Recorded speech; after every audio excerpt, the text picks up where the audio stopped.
¿Qué tal? Perdón. Buenas tardes. En nombre de la Fundación Amparo, de Lucía Alonso Espinosa, directora general de este museo, y el mío, les doy la más cordial bienvenida.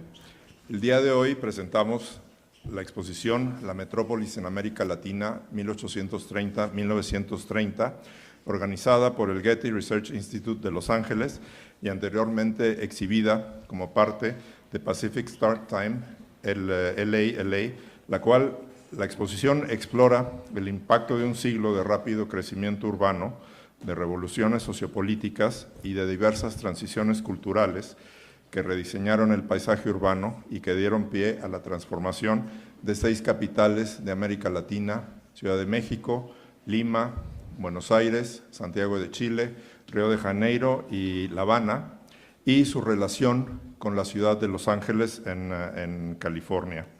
La muestra, curada por Idurre Alonso y María Estela Casiato, a quien agradezco su presencia, reúne un conjunto de fotografías e impresiones de época, mapas, grabados y planos que muestran los cambios y las transformaciones sociales, políticas, arquitectónicas y urbanas del momento.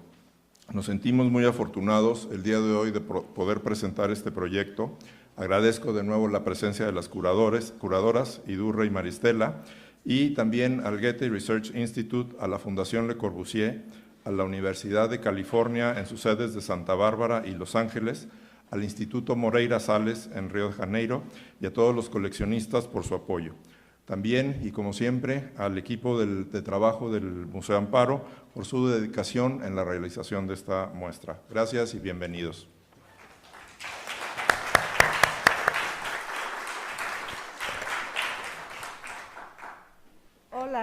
Hola, buenas tardes. Can you hear me? Okay, excellent. Here we are. Bueno, aquí estamos. Yo soy María Estela Casiato. A mi lado tenemos a la co-curadora de la exposición, Idurre Alonso. Y nosotros planeamos esta charla, esta presentación, para que fuera impartida por 2 voces. Entonces me van a estar escuchando a mí y al mismo tiempo van a estar escuchando a Idurre, y vamos a estar cambiando también de idioma. Yo lo voy a hacer en inglés e Idurre lo va a hacer en español. Unas palabras antes de comenzar. Antes que nada, estamos muy emocionadas de poder estar aquí en el Museo Amparo. Nos han recibido excelentemente, nos dieron una bienvenida muy cálida. Entonces, primero me gustaría agradecer a Ramiro Martínez, al director, pero también a todas las personas que nos estuvieron ayudando para que pudiera ser posible esta exposición de una forma tan elegante como ya lo verán. Carolina Rojas, Sergio Flores, Antonio Pirros, Emilia Silver y finalmente, pero no menos importante, todo el equipo de los instaladores, porque han sido extremadamente profesional y no ha habido ni un solo momento de crisis. Y esto, la verdad, es algo sobresaliente. También nos gustaría agradecer por parte de nuestro director en el Getty Research Institute. Hablamos a nombre de Andrew Perchak, que no pudo venir con nosotras, pero que ha estado dándole seguimiento a la exposición en el Getty Research Institute en Los Ángeles. Y también, como ya lo saben, esta exposición se fue a la American Society en Nueva York y ahora estamos muy contentas. Idurre les va a contar un poquito más acerca de lo excepcional que es poder estar aquí en el Museo Amparo. Bueno, vamos a pasar ahora a Idurre y van a ver cómo las dos de nosotras, y nos van a estar escuchando las dos hablando. Idurre, adelante. Buenas tardes a todos, gracias por estar aquí.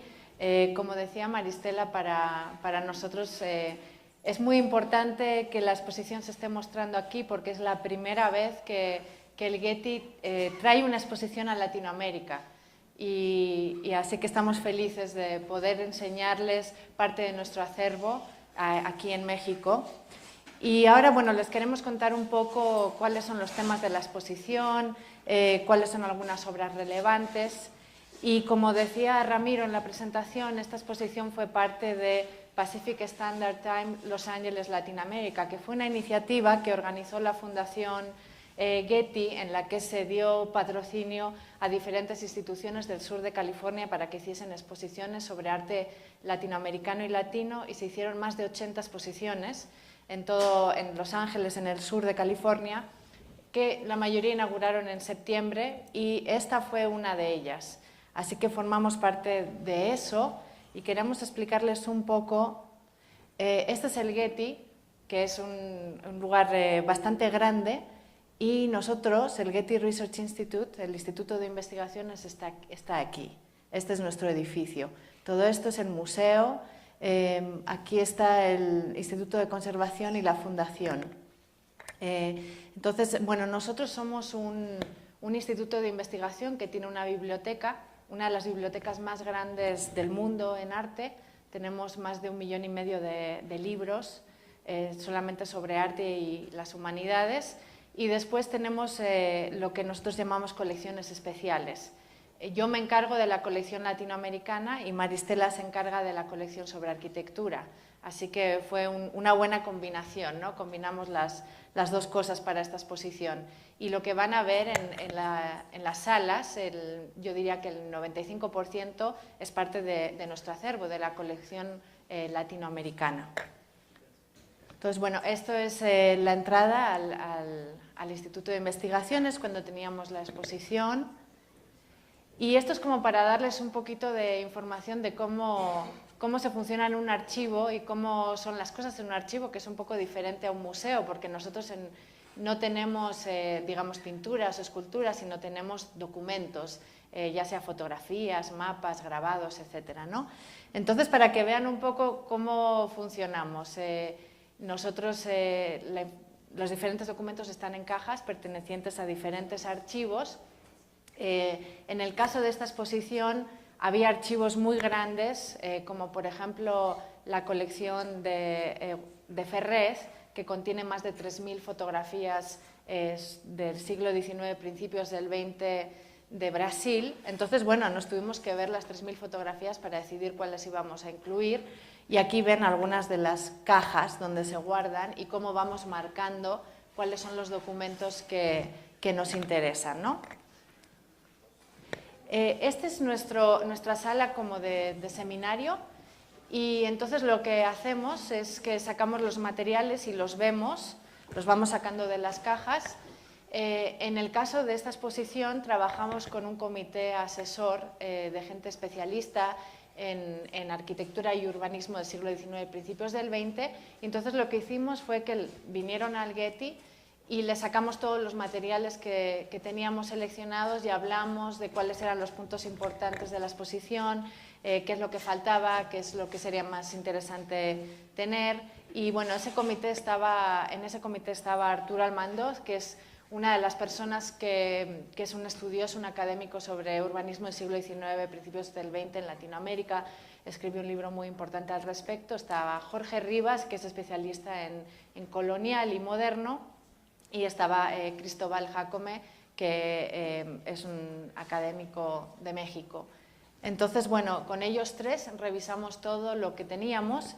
Empezamos por una selección de alrededor de 1.000 objetos, que obviamente no entraban en las galerías, y entonces vamos reduciendo hasta definir cuáles son realmente las obras que funcionan mejor dentro de la narrativa curatorial que queremos. De 1.000 obras acabamos en alrededor de 170, que es lo que van a ver en las salas, ¿no? Esta es la primera galería en el Research Institute, que era una especie de introducción, en donde empezábamos con la ciudad colonial, porque es imposible entender la ciudad republicana si no sabemos cómo era la ciudad colonial. Una de las partes importantes de la exposición fue esta línea de tiempo, cronología que armamos, porque bueno, pensamos que es un periodo que quizás no es tan conocido para el público en general, mucho menos en Estados Unidos, y estábamos hablando de más de 6 países diferentes, con historias diferentes.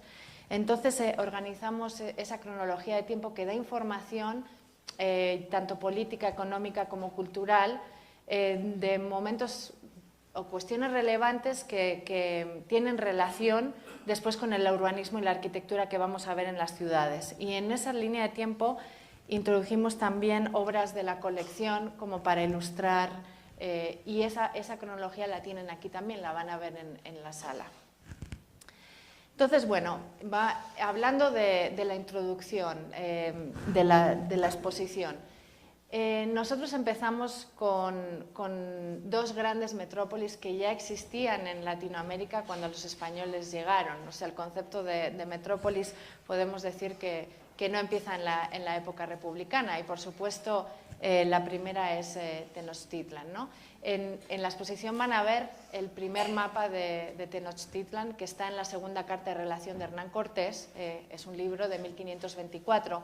La edición de Nuremberg es la que tiene el mapa, y entonces pueden ver que aquí está el centro ceremonial, y bueno, como la ciudad estaba construida encima de un lago.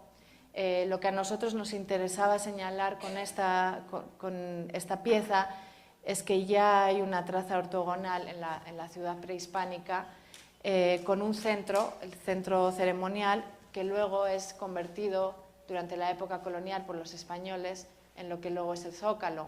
Entonces, bueno, lo que los españoles hacen en muchos casos es usar las ciudades prehispánicas existentes. Y para que se den una idea en comparación, Tenochtitlan tenía alrededor de 100.000 habitantes cuando Cortés llega, mientras que Madrid tenía 25.000 en la misma época. Entonces era mucho más grande de lo que habían visto. Otra de las ciudades importantes es Cusco. O sea, tenemos Tenochtitlan y tenemos Cusco, el imperio inca. Y de nuevo la traza ortogonal, en este caso el centro ceremonial está aquí. Y por supuesto se edifica una catedral encima. Y creo que bueno, tienen un buen ejemplo aquí en Cholula, además de cómo esa apropiación, ¿no?, sucede durante la época colonial.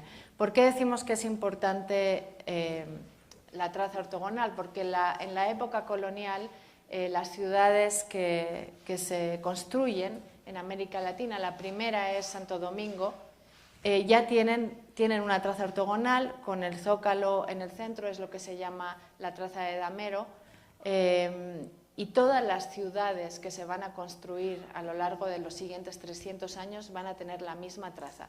El ortógono con el zócalo central, la plaza o el zócalo es donde se reúne la parte más importante de la ciudad, es donde está la iglesia o la catedral, está el cabildo, por lo tanto es el centro tanto político como religioso, también se da el mercado en el Zócalo, también entonces es el centro comercial de la ciudad, el centro neurálgico.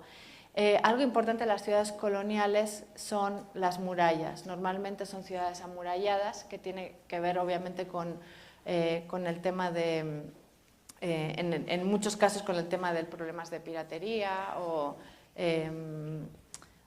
de protección. Esas murallas después en el siglo XIX en muchos casos van a desaparecer, y esos espacios libres se van a convertir en muchas ocasiones en parques o zonas de recreo.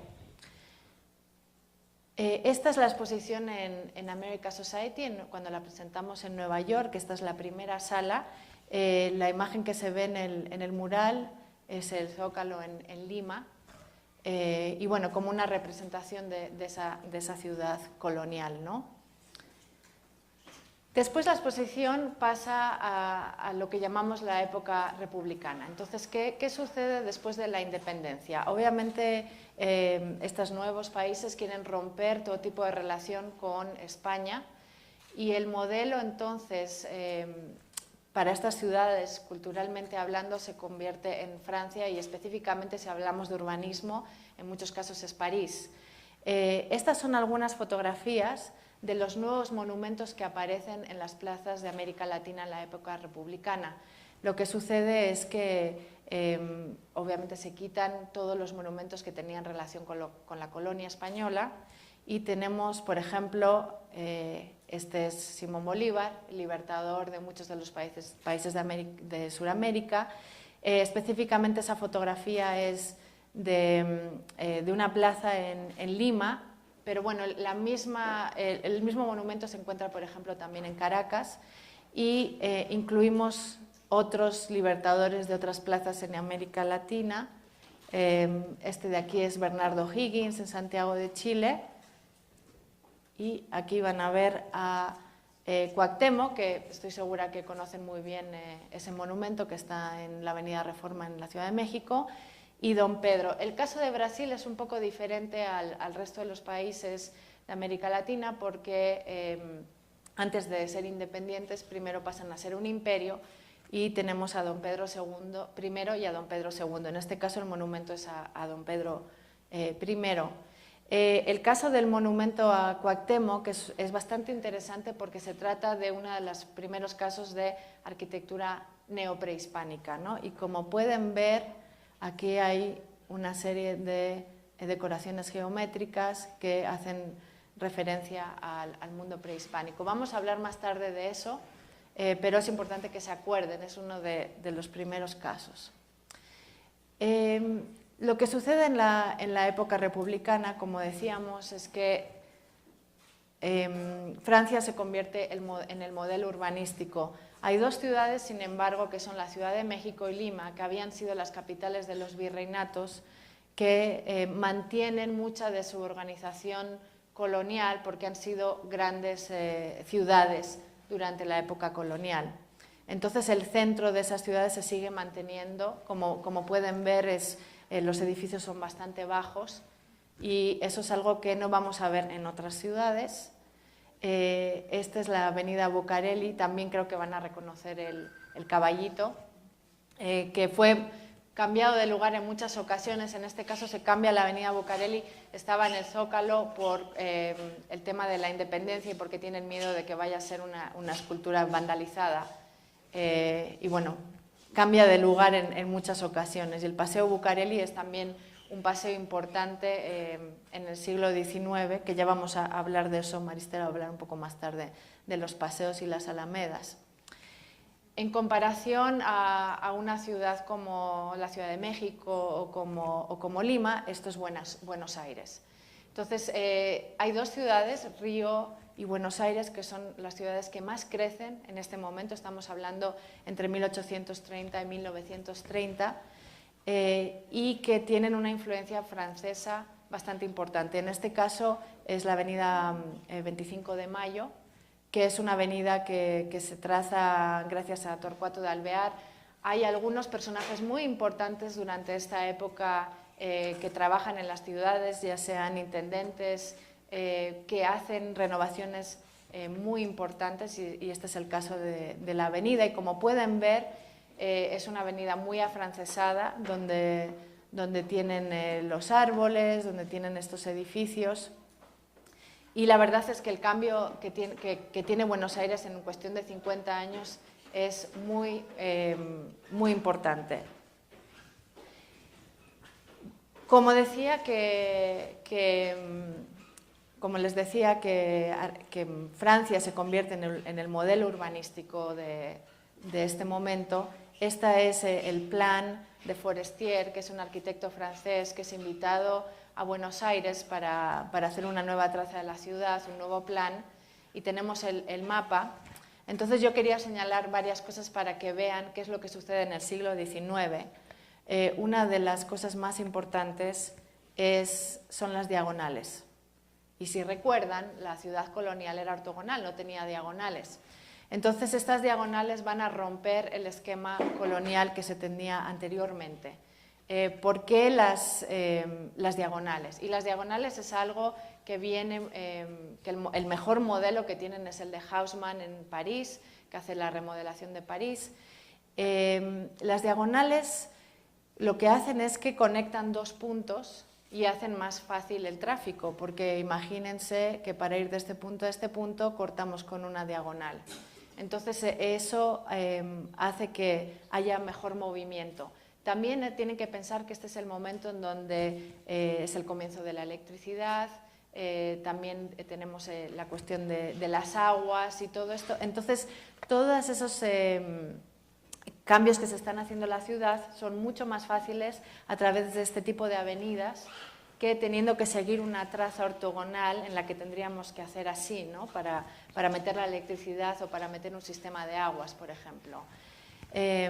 Otra de las cuestiones muy importantes en este momento, como ya venía apuntando, son los parques. Entonces aquí pueden ver cómo se está marcando la expropiación de terrenos para realizar parques en Buenos Aires. Este es un plan que realmente no se completa, hay partes que sí y otras partes que no, pero en el caso de Buenos Aires la parte colonial realmente desaparece en gran medida con las diferentes ampliaciones de la ciudad que se van realizando. Una de las cuestiones importantes durante esta época y que fue difícil encontrar material al respecto es la representación de las clases más bajas en las ciudades. Este es un conventillo. Los conventillos eran casas en donde vivían hacinados mucha gente, normalmente estamos hablando de inmigrantes. Buenos Aires es una ciudad que recibe muchísima cantidad de gente en el siglo XIX, principios del XX, gente que viene de Europa, sobre todo de España, de Italia. Para que se hagan una idea, a principios del siglo XX el 60% de la población de Buenos Aires es extranjera y mucha de la gente que llega acaba viviendo en este tipo de lugares, los conventillos.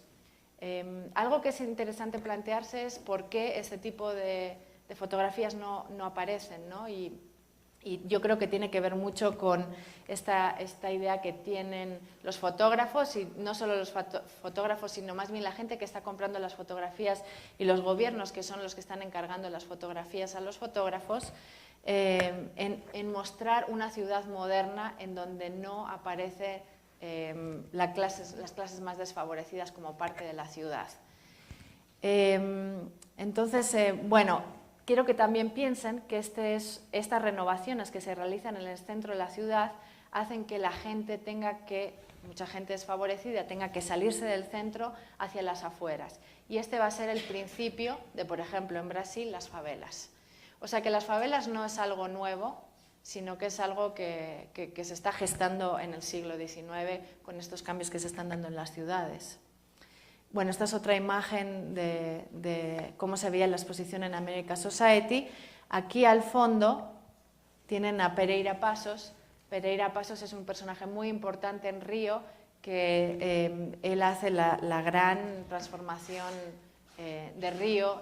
De la misma forma que sucede en Buenos Aires, se transforma toda la parte colonial, básicamente desaparece y se generan este tipo de nuevas avenidas sumamente afrancesadas. Esta es la avenida Río Branco o avenida Central. Aquí está el teatro. Como pueden ver, traen de Portugal, de Lisboa, este tipo de suelo, sí, que es muy portugués. Y esta avenida que la manda hacer Pereira Passos, que es además un ingeniero, intendente de la ciudad, que ha estado en París y que ha visto las transformaciones de Haussmann, y por lo tanto hay una conexión directa. Esta avenida se realiza en básicamente 4 años, creo que es una avenida muy grande, y se demuelen más de 600 edificios. Y se genera un concurso para decidir cuáles van a ser los edificios que van a haber en la avenida Central, y como pueden ver son muy afrancesados. Y también la construcción de la avenida Central genera de nuevo el mismo problema de toda la gente que vive en el centro, que se tiene que ir de esa zona, ¿no? Y esto es una vista panorámica de La Habana. Claro que la historia de La Habana también, o de Cuba, es un poco diferente al resto de los países de Latinoamérica, porque Cuba sigue perteneciendo al Imperio Español hasta 1898. Pero, sin embargo, sí se dan muchos cambios en la ciudad en este momento. Como se acuerdan, estábamos hablando de la muralla colonial. Aquí está la muralla, que sigue existiendo, pero ven cómo la ciudad se expande hacia afuera. En muchos casos estos son barrios de gente afluente que decide salirse del centro y vivir en este tipo de barrios que se generan en este momento, como por ejemplo podría ser el Vedado. Y esta es una imagen de cómo se veía la exposición en el Instituto de Investigaciones.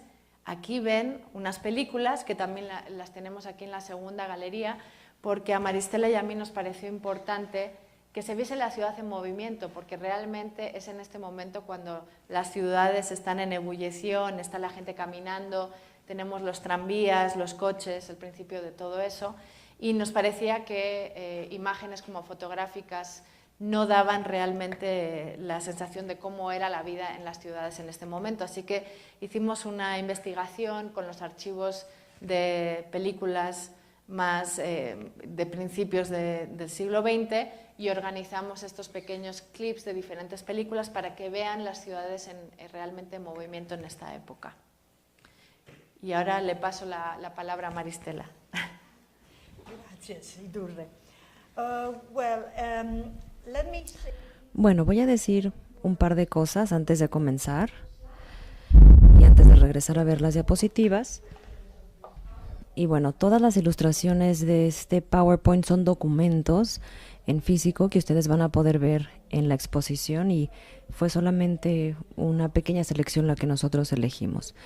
Idurre se ha estado enfocando en las dos primeras secciones de esta exposición. Y hay un enfoque metodológico muy importante que podemos notar.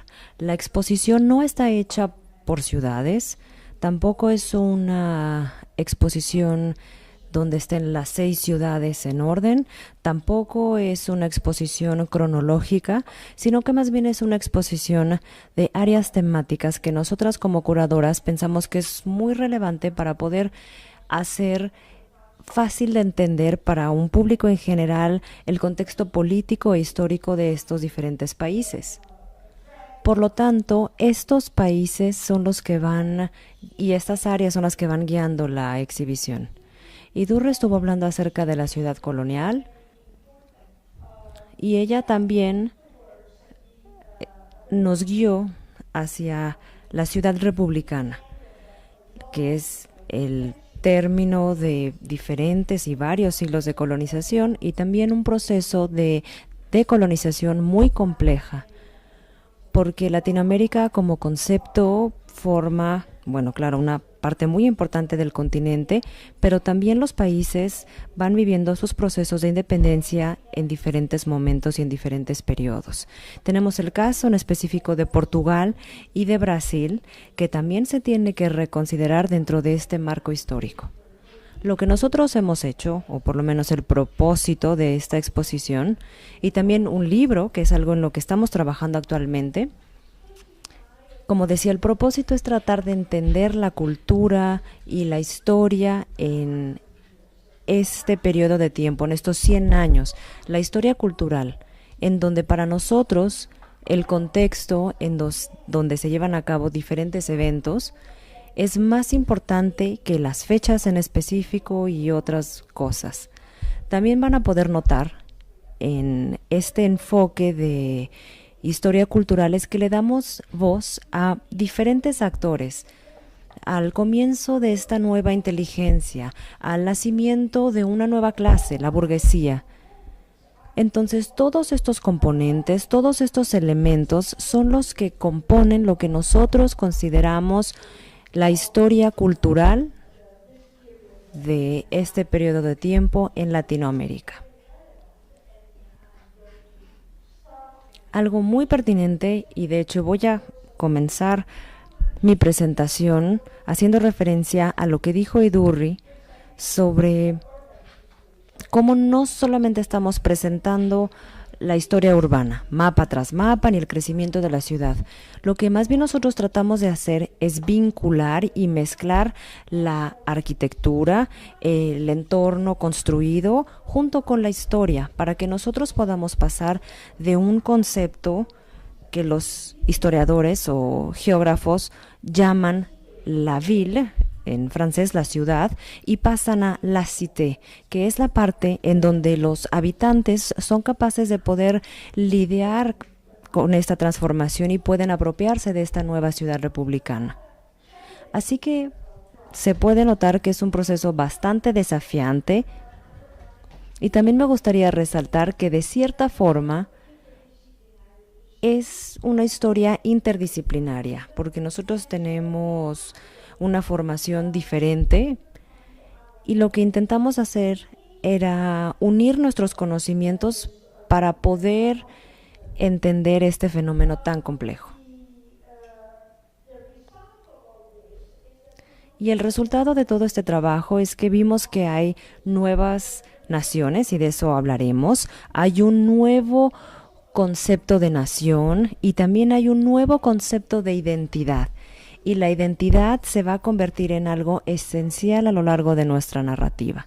Ahora, las dos secciones que yo les voy a presentar, que son, por decir, usar la metáfora de un sándwich, son la parte central de la exposición, y en el Museo Amparo van a estar en la galería en el segundo piso. Bueno, pues ahí tenemos dos partes conceptuales. La primera se relaciona a la nueva infraestructura, y también les voy a explicar a qué nos referimos con esta nueva infraestructura. Y la siguiente es lugares para la recreación y la cultura. Como verán, no estamos hablando de algo que esté sucediendo en Buenos Aires o en Lima en específico, sino más bien de fenómenos complejos que se están desarrollando en todas estas ciudades, en estas 6 ciudades que son las ciudades para nuestra exposición. Ahora, cuando hablamos de la transformación de la ciudad, específicamente en estas 6 ciudades que son las que estamos considerando, y específicamente estas 2 ciudades que experimentaron el mayor crecimiento en esa época, que son Buenos Aires y Río de Janeiro. Aquí podemos ver un tranvía en esta imagen. Es un tranvía que está atravesando una de las nuevas avenidas en Río. Bueno, pues este tipo de infraestructura se está construyendo para romper con el tejido urbano anterior. Cuando era posible, se convertían en bulevares, basándose en el modelo francés de Haussmann, y es algo a lo que estuvo refiriendo Idurre constantemente. Pero la movilidad es uno de los componentes más importantes de la modernización de la ciudad. Las personas ya no se están moviendo en carretas o en caballos, sino que ahora tienen unos tranvías nuevos. Ahora se están moviendo más rápidamente, por supuesto. Pueden acceder a diferentes lugares en toda la ciudad y, por supuesto, lo hacen de una forma más rápida. Y van a poder ver en la colección fotográfica que nosotros tenemos en el GRI muchas de estas imágenes de ciudades en donde los tranvías nuevos están atravesando las calles. Por ende, la movilidad es un componente muy importante de la modernización de las nuevas ciudades en la República. Y tenemos cientos de imágenes como esta y seleccionamos solamente algunas para mostrarles las diferentes formas de transporte, para hablar un poco de la infraestructura por medio de este tipo de tranvías. Bueno, hablando de infraestructura, ahora tenemos que pasar de la ciudad, como el entorno construido, a una infraestructura muchísimo más grande, que es la infraestructura que finalmente hace posible que toda la nación, ya estuvimos hablando de la nación, bueno, permite que toda la nación esté conectada. Por lo tanto, el otro gran componente de la infraestructura, y ustedes lo verán en la exposición, son las conexiones ferroviarias. Y esta fotografía es una fotografía muy bien conocida, se llama el Puente Medlac, y conecta la Ciudad de México y el puerto de Veracruz, que era un puerto muy importante en aquella época. Y esta es una de las muchas fotografías que tenemos de este periodo de tiempo en nuestra colección. Algo que también es muy importante cuando hablamos de la infraestructura es esto, porque se pueden trazar nuevos bulevares, se puede abrir la ciudad, se pueden invitar a planeadores, se pueden invitar a arquitectos, pero también se necesita la tecnología. Y vamos a poder ver que en la infraestructura, la transferencia de la tecnología es algo muy importante. Por supuesto, las principales naciones europeas que contribuyeron a esta tecnología son, por supuesto, Gran Bretaña o Alemania. Entonces, sí hay definitivamente una transferencia de conocimiento, de habilidad e inclusive de material que es importado desde Europa a estos países. Y abro aquí un paréntesis. Nosotras no creemos por completo en esta idea de la exportación o importación de la historia. Nosotros pensamos, y con nuestra exposición tratamos de explicarlo, en que hay realmente mucha cultura local la que se hace muy relevante durante esta modernización. Lo que sí es que sí hay tecnologías que se están transfiriendo de Europa, específicamente después de la Primera Guerra Mundial, a estas otras naciones. Entonces, la movilidad en la ciudad y la movilidad en los países y también inclusive en diferentes países, de país a país. Esto lo veremos en la exposición también. Una transformación enorme que tiene un impacto impresionante en los países latinoamericanos y en el Cono Sur. Es un acontecer histórico que cambió por completo la forma en la que hasta los principios del siglo XX cambió por completo el comercio y cómo se ve desarrollado el comercio en esta época. Porque durante la colonización solamente había una forma de comerciar. Era de la región a la tierra madre, a España o en el caso de Brasil a Portugal. Pero ahora todo iba a cambiar. Algunas naciones se desarrollaron y empezaron a crear nuevas rutas de comercio muy poderosas también. Entonces, dentro de la historia de la infraestructura más importante que cambió por completo el comercio es la inauguración del Canal de Panamá. El Canal de Panamá cambió por completo la forma en la que se estaban moviendo los barcos y hay puertos que perdieron su relevancia y su importancia. Solamente les dimos un ejemplo, Valparaíso. Valparaíso era el puerto en el que todos los barcos que tenían que pasar por el sur tenían que detenerse ahí y después comenzaban su ruta de nuevo. Pero Valparaíso perdió la gran importancia que tenía porque ahora a través del Canal de Panamá fácilmente uno podía atravesar el continente y mover sus bienes de una forma completamente diferente. Por lo tanto, el Canal de Panamá también tuvo un impacto en el sur de California. Lo van a ver en la exposición. Pero básicamente es la infraestructura más importante que ayudó a cambiar la economía de esta región. Bueno, estábamos hablando de puertos y de puertos que son relevantes o que más bien dejaron de ser relevantes. Vistas Mexicanas, por ejemplo, es un conjunto de fotografías en donde tenemos imágenes de ciudades. Y hay ustedes, por supuesto, que van a poder reconocer esta imagen. Yo nunca he ido, es Veracruz.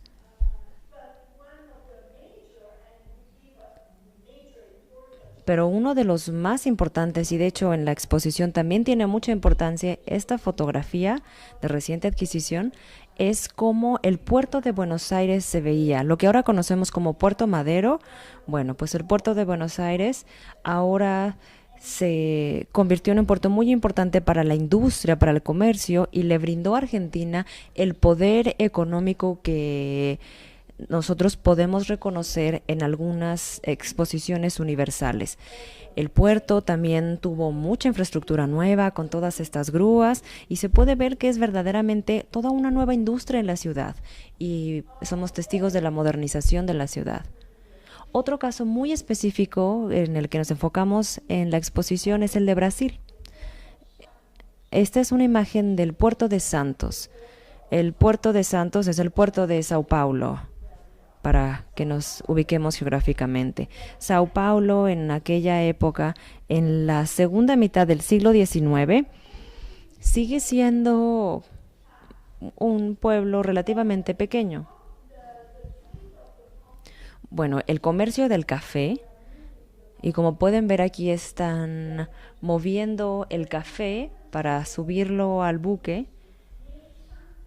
Y la importancia de la industria cafetalera hizo que Santos, el puerto de Santos, se convirtiera en uno de los puertos más importantes para el comercio e hizo que fuera posible que Sao Paulo se convirtiera en la megalópolis que conocemos en la actualidad. Pero nuevamente estamos viendo que el comercio y los puertos donde hay comercio se vuelven componentes esenciales para la modernización de los países. Ahora, otro aspecto que también estuvimos mencionando en nuestra exposición es la electricidad.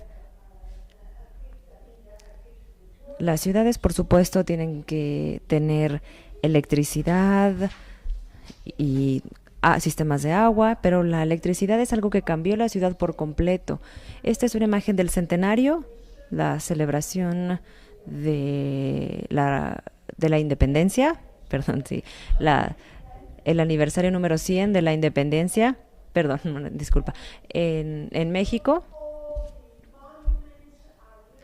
Y aquí todos los monumentos se iluminaron para poder ver a la ciudad cobrar vida en la noche. Y la electricidad cambia todo. París es conocida por ser la ciudad de las luces y todas las ciudades ahora con la electricidad se convierten en ciudades de la luz en Latinoamérica.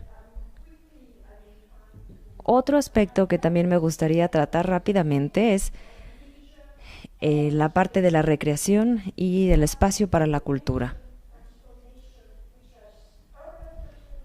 Nosotros hablamos de la transformación urbana, pero también estamos hablando acerca de la transformación de la ciudadanía, de las clases. Con el advenimiento de las nuevas naciones, también hay un surgimiento de una clase muy relevante, que es la burguesía. La burguesía también tiene rituales muy diferentes. Es diferente a la aristocracia. Es una clase a la que le encanta salir. Es una clase que le encanta ver y ser vista. Es una clase que le encanta caminar por los parques públicos, que le encanta ir al cine, que es algo por completo nuevo, o asistir al teatro. Así que vamos a notar que en los bulevares, pero por supuesto los parques nuevos, aquí es la ubicación predilecta para llevar a cabo este tipo de rituales.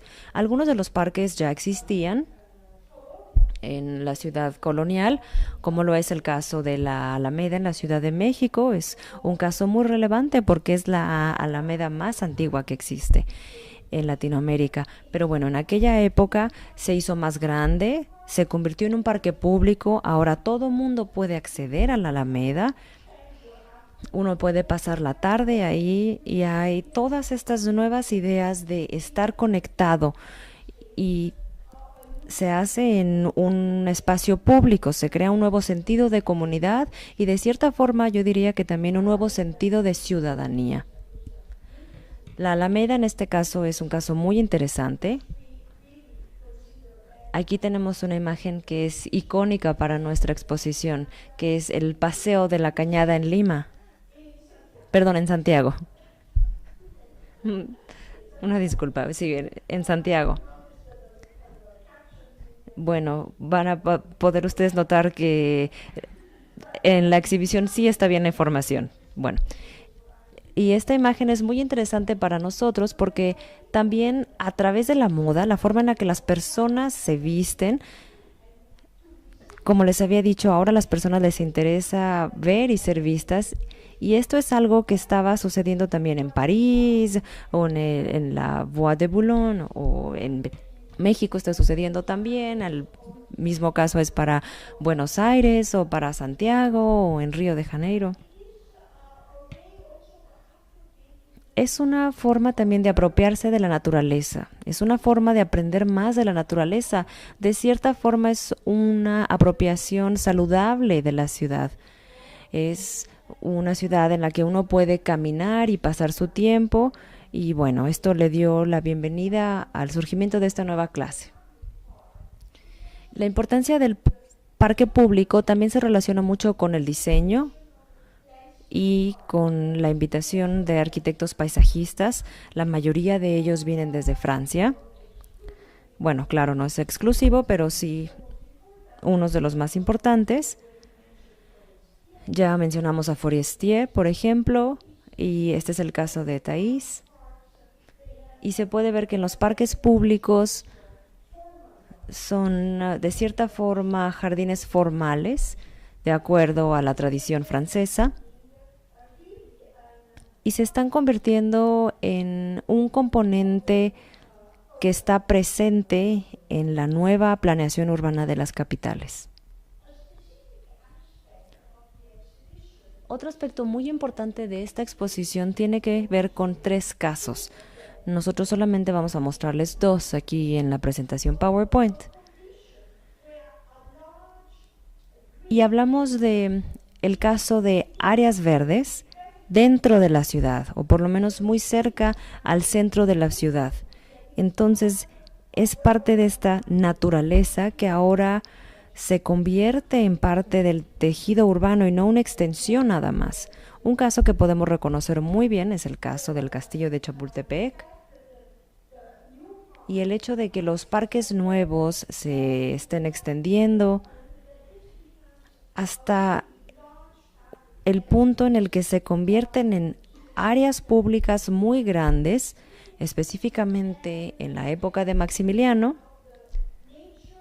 y es esta idea de la naturaleza convirtiéndose parte de la ciudad. Ya no es naturaleza que está allá afuera, sino que ahora es una naturaleza que forma parte del tejido urbano. Otro caso también muy interesante es el caso de Santa Lucía, donde está también la Vicuña Maqueña en Santiago. Siempre me estoy confundiendo con estos dos, pero bueno, en Santiago. Y esto, bueno, era una instalación militar muy grande que estaba localizada en el centro de la ciudad, pero la idea de transformarla en un parque público en donde el edificio original formó parte de una nueva apropiación cultural es uno de los ejemplos nuevamente de esta naturaleza que se hace parte de la ciudad. El tercer ejemplo que ustedes iban a poder ver en la exhibición es el Corcovado en Río de Janeiro y el edificio del tranvía que permite de la bahía de Río subir y poder ver toda la ciudad. Bueno, este no lo tengo que comentar, ya que estamos en México.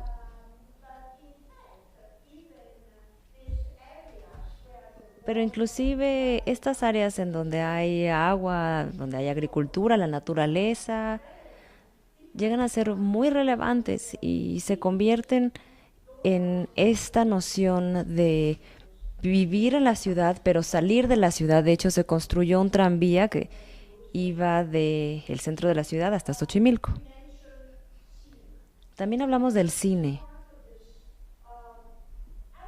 El cine también es parte de este enfoque europeo al esparcimiento. Los hermanos Lumière llegaron a México muy rápidamente, este negocio, y por lo tanto el número de cines que se construyeron en las avenidas en todas las ciudades fue impresionante. Aquí tenemos la Avenida Central o la Avenida Río Branco en Río de Janeiro. Y bueno, es una infraestructura, unas instalaciones que se vuelven muy populares para las personas de aquella época. Aquí tenemos una imagen de la exposición y de cómo se instaló. Esto es en el American Society y se pueden ver las fotografías de algunos de los teatros, del cine. Y bueno, creo que ahora ya le paso la palabra a Idurre para que nos hable acerca de un aspecto conceptual muy, muy importante. Iba a hablar en inglés, perdón. And she's not mixing the two cities as I do. Y ella no estaba mezclando dos ciudades como yo lo estaba bueno, haciendo. Esta es otra sección dentro de la exposición que habla del cambio que sucede a principios del siglo XX. Entonces, lo que pasa alrededor de 1910, que es algo que tiene que ver primero con todas las celebraciones del centenario que suceden en muchos de los países latinoamericanos, pero también con el hecho de la inmigración que estábamos hablando, las grandes olas de inmigrantes que llegan a muchos de estos países, y al mismo tiempo la Primera Guerra Mundial que está a punto de suceder, hace que haya una reconsideración de cuál es la identidad propia de cada nación. Entonces se empiezan a apartar de la idea de tener como modelo a Francia y empiezan a reconsiderar los modelos propios. Y hay un regreso hacia la arquitectura colonial y la arquitectura prehispánica, que se convierte en neoprehispánica en este momento. Entonces, lo que hicimos en esta exposición para mostrar ese cambio progresivo que se da en los modelos arquitectónicos es que elegimos 3 exposiciones universales en diferentes épocas. ¿Por qué? Porque durante las exposiciones universales los países de Latinoamérica tienen pabellones que ellos construyen y es una forma de mostrarse hacia el mundo, ¿no? en las exposiciones universales. Entonces, la primera exposición que elegimos es París, 1889, que es una de las más importantes, es cuando se construye la Torre de Eiffel. Y estos son 3 de los pabellones latinoamericanos. Este de aquí es México, este es Argentina y este es Chile. Todos los pabellones latinoamericanos de esta exposición universal fueron realizados por arquitectos extranjeros, especialmente franceses, con la excepción del de México.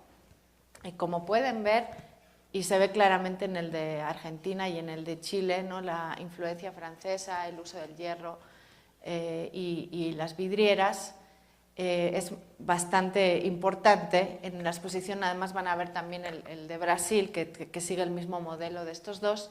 Y luego tenemos el de México, que es de nuevo uno de los primeros ejemplos de arquitectura neoprehispánica del momento, ¿no? Que bueno, que es definitivamente un pasticho de todo tipo de influencia maya, azteca, de todo tipo, ¿no? Y adentro del pabellón hay muchos materiales que tienen que ver con el mundo prehispánico.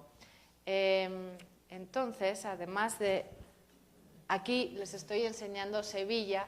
Dentro de la exposición van a ver también San Diego, 1914, esto es Sevilla, 1929.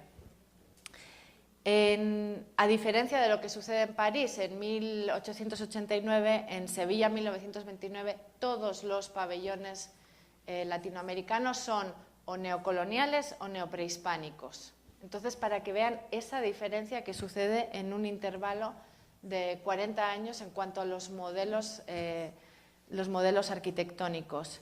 Este pabellón de México, que fue realizado por Amabilis, que es uno de los arquitectos más importantes, estaban trabajando con modelos neoprehispánicos y como pueden ver, también de nuevo diferentes elementos prehispánicos que se mezclan.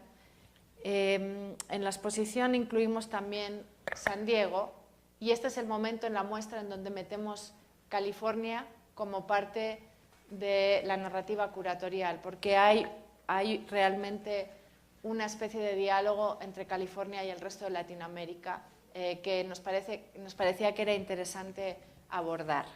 En el caso de San Diego, que es una exposición que se hace en 1914 para celebrar el Canal de Panamá, la apertura del Canal de Panamá, la exposición, la arquitectura es neobarroca, neocolonial.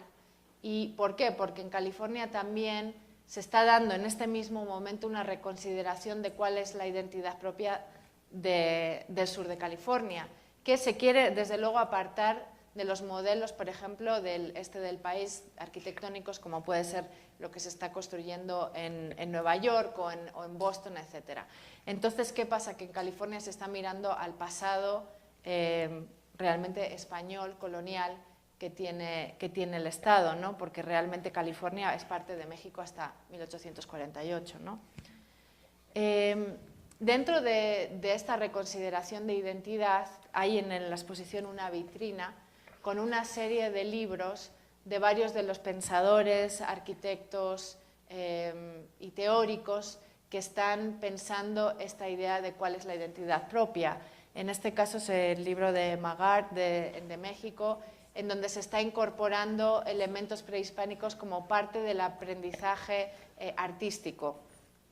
Y este es Elena Iscue, en Perú, es el arte peruano en la escuela, que son unos cuadernos para que los niños aprendan a dibujar, y ella entonces propone usar estos elementos incas. Como pueden ver, tienen la...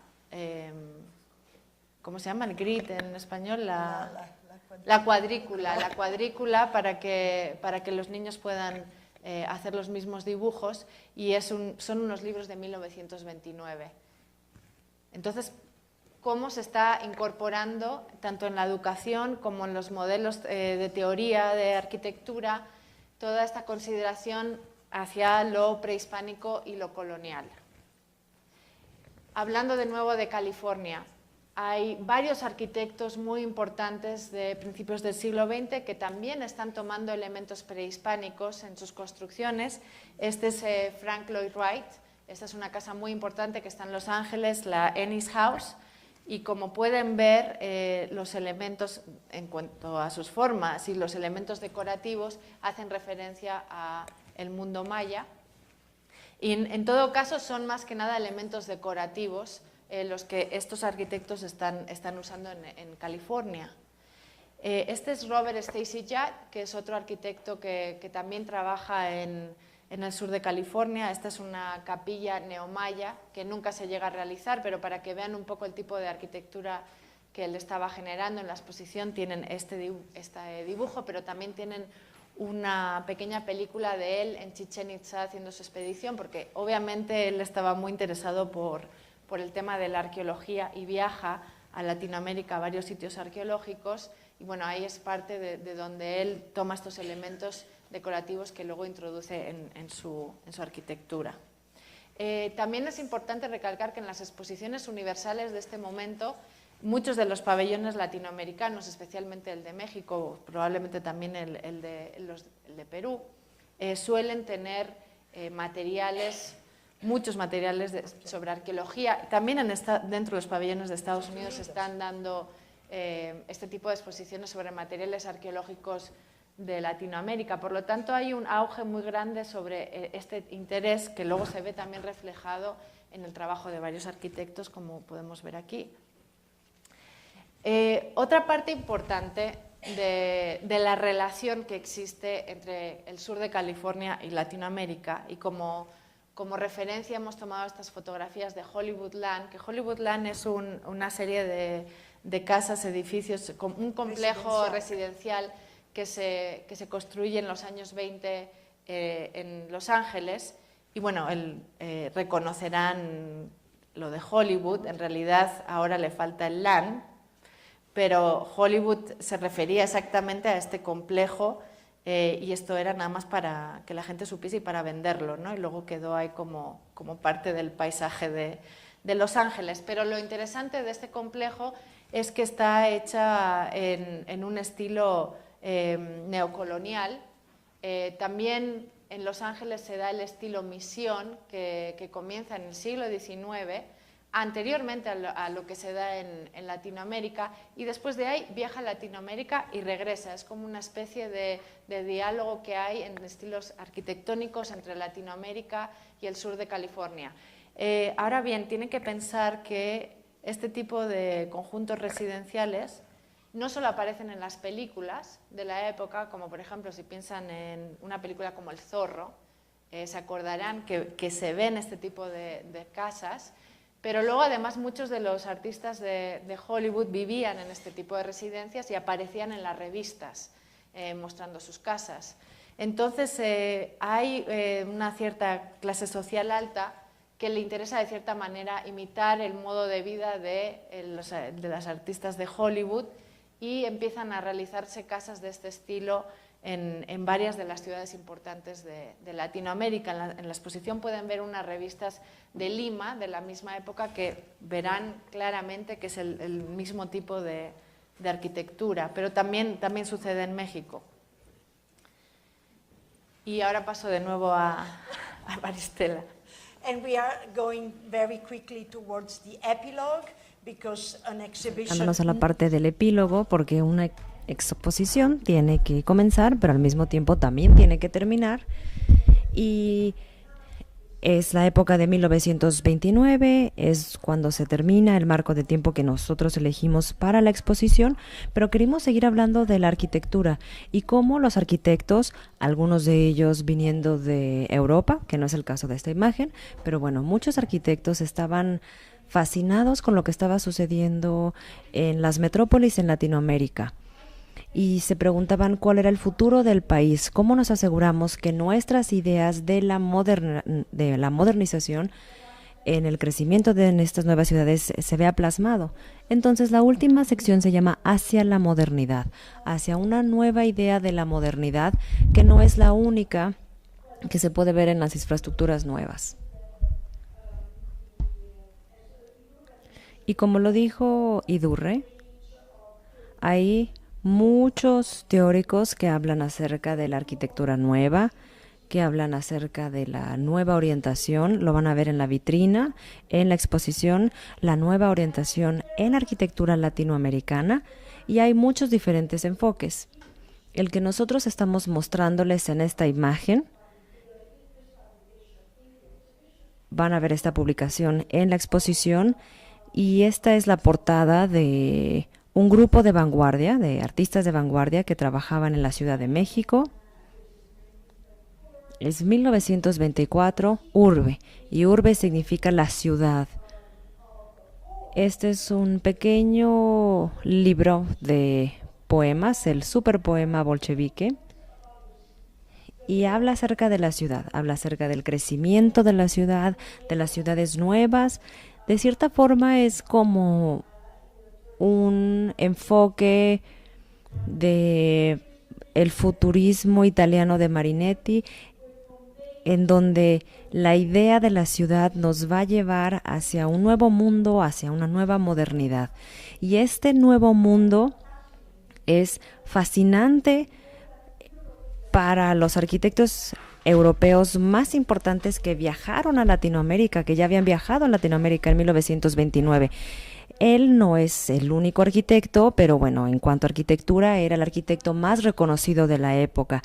Y este es uno de los bosquejos de Le Corbusier, que viajó a Argentina, pero que también visitó Brasil, donde estuvo en Río, y también en Uruguay, en Montevideo, en 1929. A Le Corbusier se le invita para que visite Buenos Aires, y lo invita a un grupo de arquitectos, de historiadores, estos nuevos intelectuales que lo que quieren es acercarse a Europa para asegurarse de que las ciudades latinoamericanas sean las que se conviertan en las ciudades del futuro.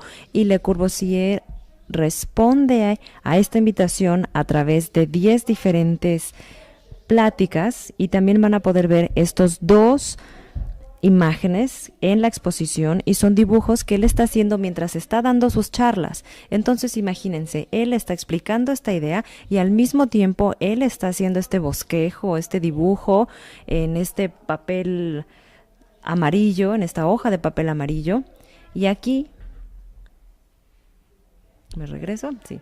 Y aquí Buenos Aires es el centro de Latinoamérica. Esto claro que les va a encantar a los argentinos, pero bueno, Buenos Aires, por supuesto que ofrece este nuevo estilo de vida, esta infraestructura, tiene las ideas para convertirse en algo que podría representar el futuro para todas las demás naciones del continente. Y si lo comparamos con Nueva York puede ser pues una metrópolis de segundo nivel comparada con Buenos Aires. Entonces aquí se nota cómo él también está alimentando esta idea de una esperanza para un nuevo y mejor futuro. Su idea es construir un centro nuevo frente al antiguo centro histórico, el Centro Histórico Colonial de Buenos Aires, y se iba a construir con rascacielos.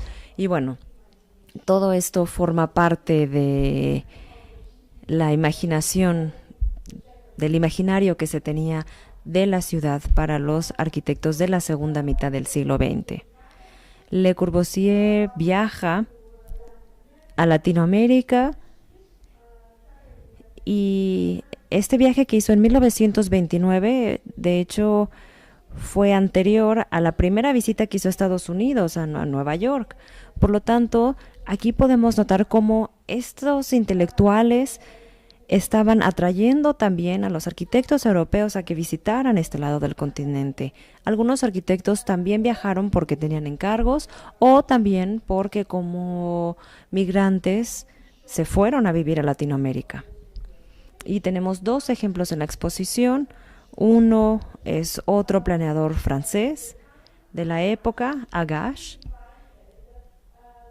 y él se le invita, este es de hecho parte de un libro muy grande que van a ver en la exposición, y se le invita para que planee un nuevo centro de negocios en Río de Janeiro. Aquí podemos entender el lenguaje arquitectónico y cómo va mezclando algunas de las imágenes de la ciudad americana, de la ciudad estadounidense, pero al mismo tiempo algunos de los elementos relacionados con la cultura local. Nuevamente no olvidemos que es Le Corbusier trabajando con un grupo de arquitectos brasileños los que van a construir uno de los edificios modernistas más importantes en Latinoamérica, que es la Secretaría de Educación en Río de Janeiro, y se localiza en la Avenida Central. Bueno, ese es el caso de Agache. Y aquí tenemos otra imagen de la exposición en Los Ángeles, y se pueden ver estos dos bosquejos de Le Corbusier, y también se puede ver de este lado un mural con un dibujo de una nueva extensión de la ciudad. Esto lo hizo un arquitecto que se mudó de la Unión Soviética, Vladimiro Acosta. Estuvo un tiempo en Italia, posteriormente en Argentina, y él estuvo publicando y desarrollando ideas que sí son muy al estilo de Le Corbusier, y son ideas acerca de los distritos urbanos donde tenemos edificios altos y donde hay una nueva orientación para poder crear un entorno saludable en esta idea que él tenía de la ciudad. Y en la exposición también tenemos esta imagen, bueno, esta página que es extraída de un libro de Mujica. También es parte de nuestra exposición y bueno, va a ser muy interesante discutirlo, podríamos seguir platicando de esta imagen, pero bueno, queríamos mostrarles a Mujica y dejarlo para el final de la exposición. Él es un arquitecto mexicano, podríamos decir que es un arqueólogo autodidacta de cierta forma. Él visitó los sitios arqueológicos, él le fascina la arqueología, pero al mismo tiempo le encanta la idea de los rascacielos. Son estos edificios que suben hasta el cielo y que están conquistando una nueva imagen de la ciudad. Y para él, en el libro, el origen del rascacielos, de todos los rascacielos, el que está en Chicago o los que están en Nueva York, bueno, para él el origen de todos estos rascacielos son las pirámides mexicanas. Entonces hay también una recuperación, hay de cierta forma una forma de invertir la historia. Se ve el rascacielos, que es el elemento más representativo del futuro, pero se encuentran los orígenes de esto en algo que está completamente relacionado con la historia prehispánica. Y la última página, de hecho, de este libro, es un libro bastante grueso, nos muestra esta ciudad del futuro. Una ciudad del futuro de América, no de América del Norte o América del Sur, sino en general de América. Es la idea donde tenemos una nueva ciudad en la que hay algunos elementos prehispánicos y estos forman parte del lenguaje arquitectónico, pero al mismo tiempo podemos ver la diferenciación del tránsito, podemos ver el área reservada para los peatones, para los automóviles, una ciudad que está construida en diferentes niveles, es una ciudad con un enfoque futurista. Este es un libro de 1926 y bueno, estas eran las ideas de lo que podría ser en los 40, en los 50 y después de la Segunda Guerra Mundial del futuro de la metrópolis. No solamente en Latinoamérica, pero bueno, sí, definitivamente y específicamente en Latinoamérica así sería. Y bueno, con esta imagen nosotros terminamos nuestra conversación, pero al mismo tiempo nos gustaría abrir el piso a preguntas, si es que las hay, pero primero queremos decirles que estamos muy emocionados de que visiten las galerías y vayamos a ver la exposición en las galerías. Sí hay preguntas, creo.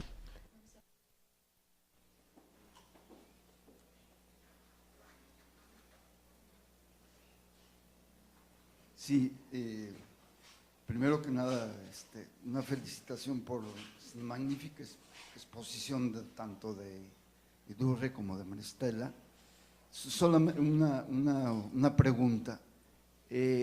En las ciudades del siglo XXI, que obviamente se desprenden de toda una historicidad y de una magnífica referencia que ustedes han hecho del marco histórico-cultural, porque sin cultura no habría ciudades, sin cultura no habría nada, ¿no?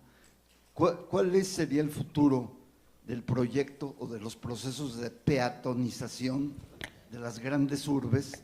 Evidentemente esto se inspira en los modelos europeos. Vemos que en la mayoría de las ciudades europeas tienen armonizado la existencia de los peatones, la movilidad de los peatones con la cantidad de automóviles, de motos y de transporte público, transporte urbano. En este caso la idea va para allá, para desestimar el uso frenético del automóvil particular, que definitivamente va para que se use el transporte público y que, como en muchas ciudades, como pasa en el caso del metro, pasa por abajo de las mismas. Entonces, ¿cuál sería el modelo de la República de los peatones que vaya más allá de la famosa República de los automóviles, que prácticamente y afortunadamente se ha ido extinguiendo, porque el automóvil debe de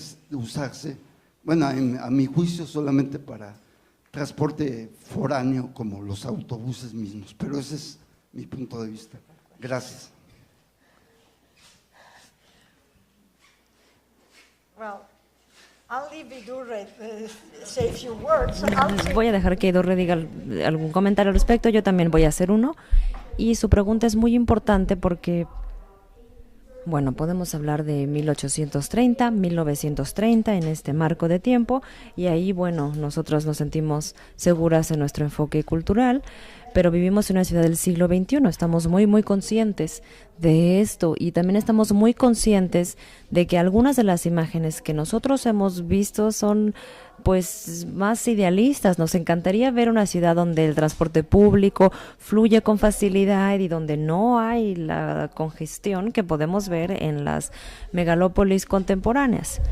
Su pregunta debería de ser, y no es que quiera pues esconderme para no responder, pero más bien la pregunta ni siquiera es para a los planeadores ni para los urbanistas, sino que más bien es para los que están encargados de cambiar el mundo. Si uno va a Shanghái, uno no reconoce nada de la ciudad moderna del Shanghái.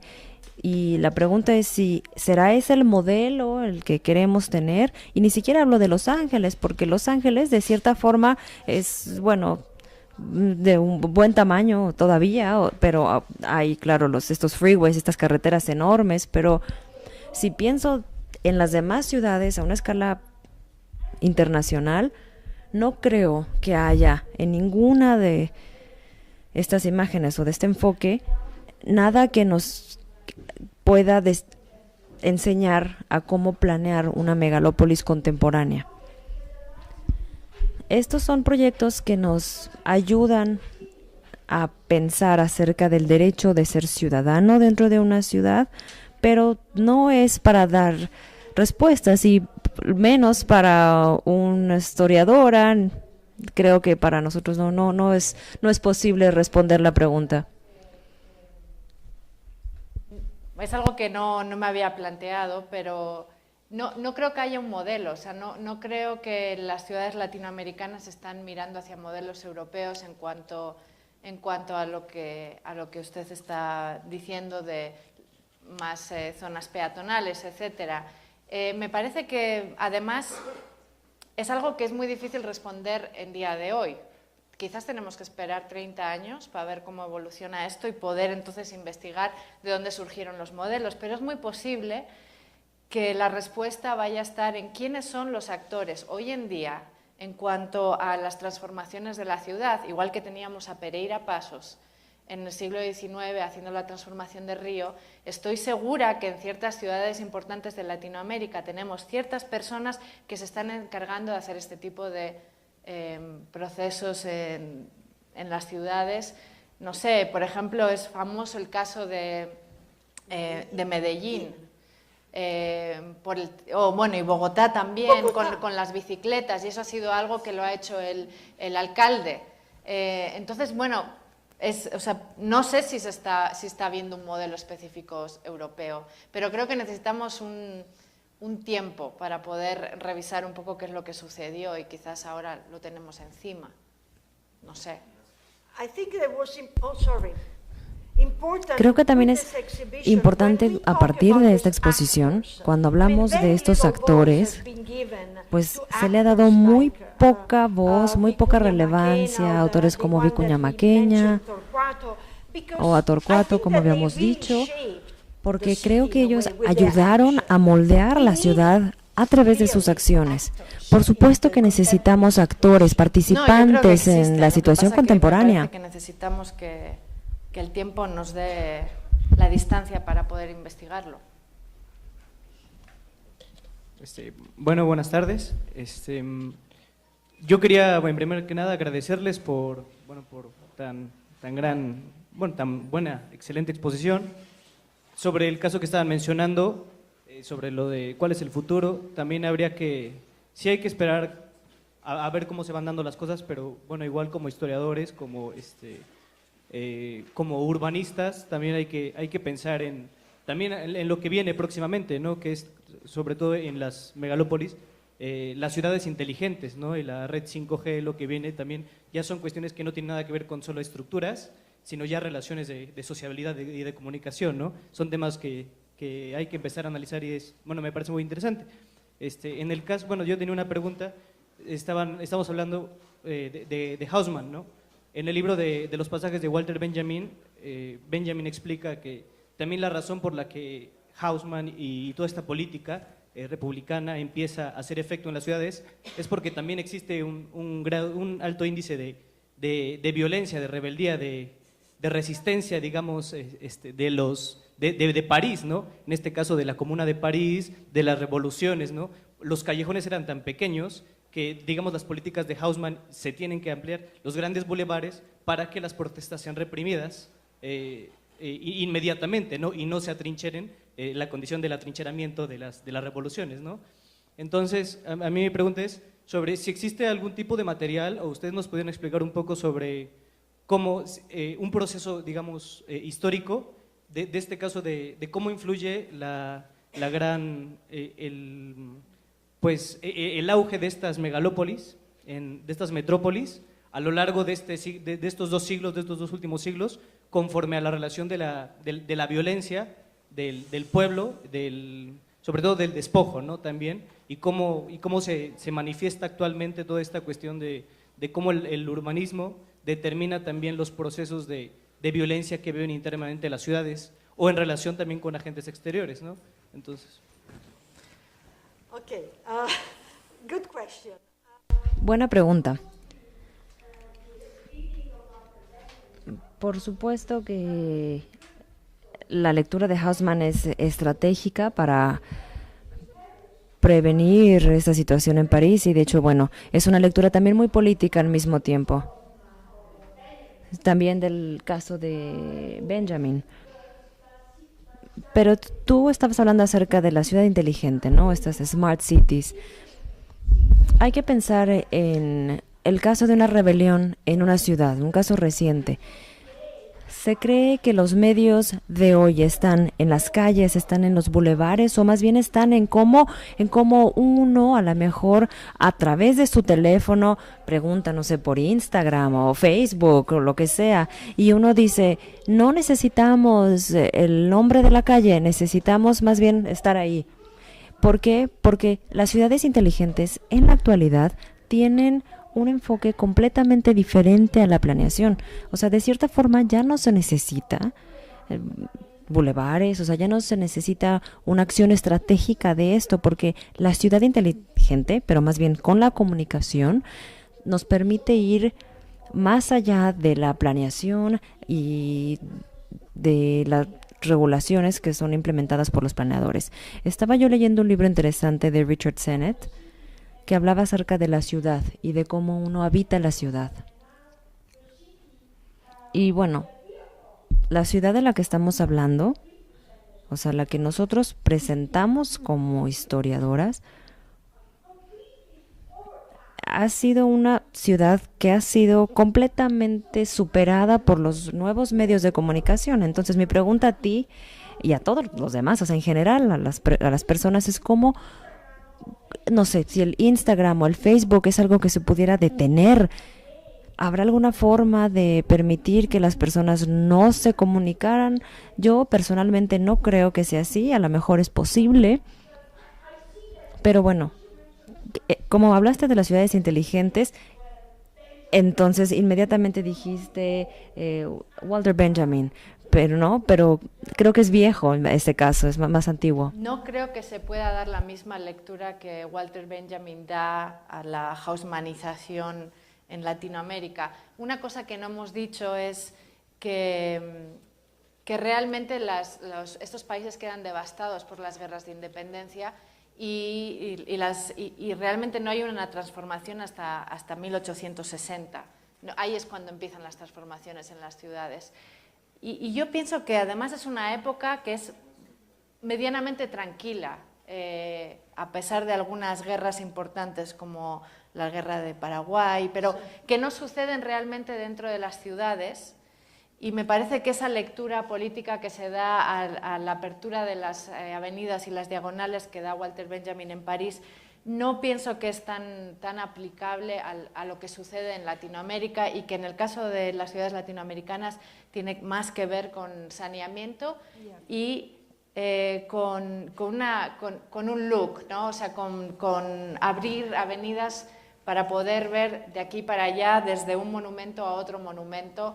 Es como una especie de embellecimiento de la ciudad. Creo que tiene que ver más con eso que con una cuestión política. Es más bien una decoración de la ciudad y tratar de ofrecer este nuevo estilo de ciudadanía, y basándose en una visión que no es la de siempre, la tradicional. Y el modelo de París es un modelo fácil de cierta forma, y a veces también se fusiona, o sea, hace un híbrido como a finales de los años 20 con el estilo norteamericano, neoyorquino. Si vemos el caso de la Avenida Central en Río, podemos ver Art Deco, tanto parisino también como estilo neoyorquino, Broadway. Entonces sí, es una forma de decorar a la ciudad más que otra cosa, y como le dijo Idurre, para hacerla más saludable de cierta forma.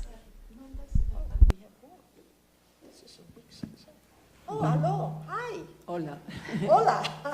Nada más quería yo mencionar que en México, en la Ciudad de México, en 1968, cuando hubo la Olimpiada, porque eso es lo que está marcando mucho, Olimpiadas, Panamericanos, se están diseñando nuevas ciudades y destruyendo barrios, etcétera. Sí existe ese desarrollo. Matías Goeritz intentó con la Ruta de la Amistad hacer la arquitectura emocional, haciendo como axis mundi de México desde el norte al sur y del este al oeste, con islas.